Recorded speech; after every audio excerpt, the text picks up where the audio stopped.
So, yun, okay. Hi guys, good morning. So, update tayo sa setup natin. So, kung mapapansin nyo, yun, na-break yung demand natin dito. Bakit? So, let's check later kung bakit. So, possible yan. Maraming mga big player ng benta na naman nung hawak nilang mga coin. So, kaya possible nagkaroon ng dump na naman or drop na naman dito. Kasi lagi natin nadaan, usually naman ang nangyayari after ng range, so we have a range, magkakaroon ng malaking move, either pataas or pababa. So yun yung chine-check natin lagi. Ngayon, magre-react tayo doon sa ganung scenario.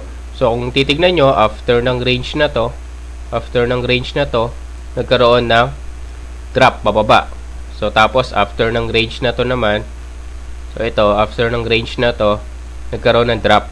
So, ang titignan natin dito, yung once kasi na nagkaroon ng consolidation. So, ito, possible magko-console na naman to, consolidation na naman to. Then, tignan natin yung kung saan yung mabibreak.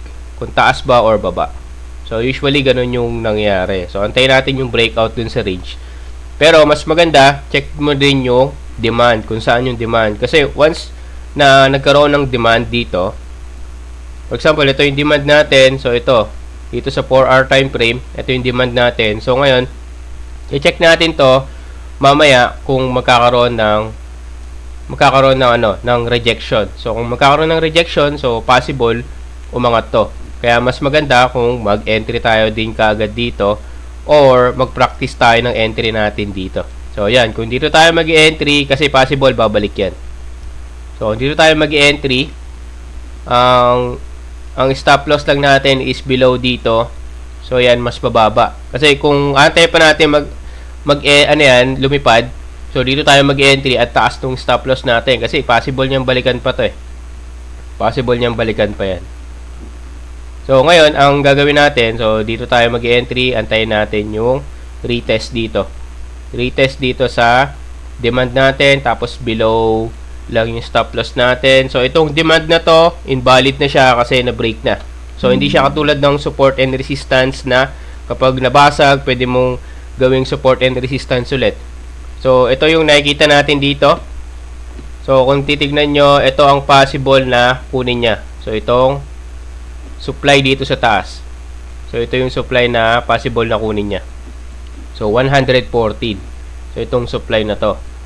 Kasi dito, kung makikita nyo, nakuha na tong supply na to dito. Sa taas. So, invalid na siya. Once na makuha na kapag supply demand, so, hindi na siya valid. So, magiging invalid na siya. So, ito, yung nakikita natin dito.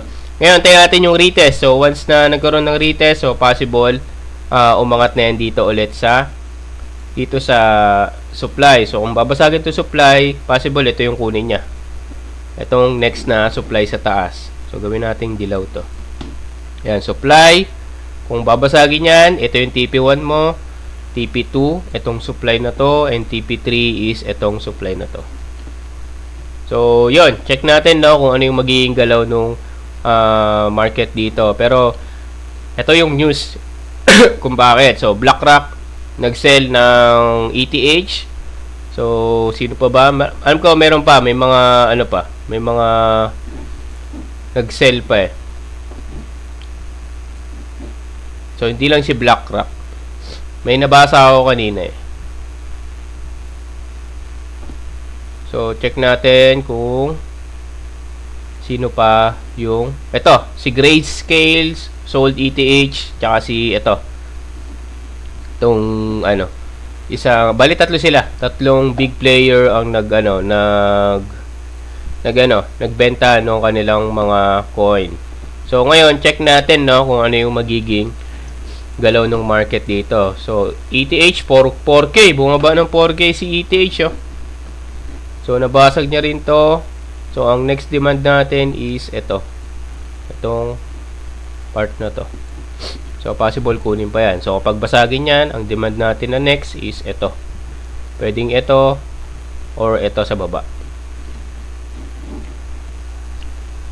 So, kapag ganyan bumababa, maganda mag-observe lang. Tapos, buy at dip. So, buy lang sa dip. So, yun lang, no? Update lang tayo. Mamaya ulit, check ulit natin market. So, this is Kuya Ben Crypto. Peace out.